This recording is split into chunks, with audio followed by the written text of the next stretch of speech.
Эми үйрөнүш керек. Мисалы, азыр бардыгыбыз сырткы келбетин айтып жамандаган менен даватчылардан үйрөнүш керек. Алар үйрөнгөнүн башкаларга жеткизип атат. Азыр мына жаштарга бир суроо берейин. Форумдан көп нерсе үйрөндүк, аябай таасирлендик дедик. Кимиңиздер барып бирөөлөргө айтып бердиңиздер? Досторуңуздаргабы, жакындарыңыздарга, телефон менен бирөөгө кеп мына ошондой болуп атат. Форумдан форумга, конференциядан конференцияга, акциядан акцияга, флешмобтон флешмобко чейин иштей жашай турган болсок жөн эле. Анда иш алдыга кетпейт. Мисалы, жүзүмө түкүрмө мекендештик деген акция болуп атпайбы? Анын максаты ошондой. Бир жолу акция өтөт, андан кийин адамдарга тапшырылат, бул көчө сеники, бул көчө сеники, бул базар сеники. Күн сайын алдыңан чыккандарга эскерт. Түкүрбө, бирок жакшы сөз менен урушуп кетпе, талашып кетпе. Бир сөз бар, бирөөнүн адебин оңдойм деп атып, өзүңдүн адебиңди бузуп алба деген маселе бар да. Анткени күн сайын эскертмесең адам өспөйт деген да. Илгери ушундай кылмагандар болгон экен, эгерде бирөө жарым келип туруп, кемчилигин айтып койсо айтышканда, чоң рахмат, аркамдан чаян келип чаккан чакты мойнумдан байкатпай, сен мага эскертип койдуң деп.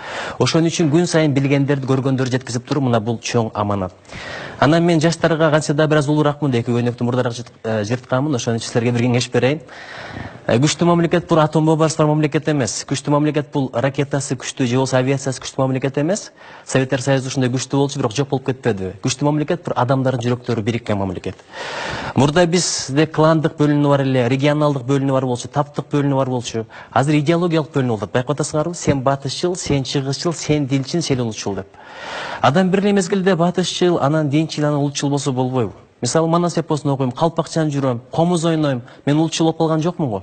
Ошол эле мезгилде Америкада окуганмын, Дюманы окуйм, Майн Ридди аябай жакшы көрөм. Мен америкачыл болуп калдымбы, батышчыл болуп калдымбы? Намаз окуганын баары деле араб боло бербейт. Арабтарга динди керек болсо биздикилер үйрөткөн. Аль-Бухари бизден чыккан, Тирмизи бизден чыккан, Алёши бизден чыккан, Саракчи бизден чыккан, Ибн Сина бизден чыккан. Ошон үчүн дин бул арабтардыкы эмес, ким кармаса ошону оку. Үчөөнү айкалыштырып, руханий жактан жетилген, физикалык жактан жетилген, интеллектуалдык жактан жетилген инсан болсо болбойбу.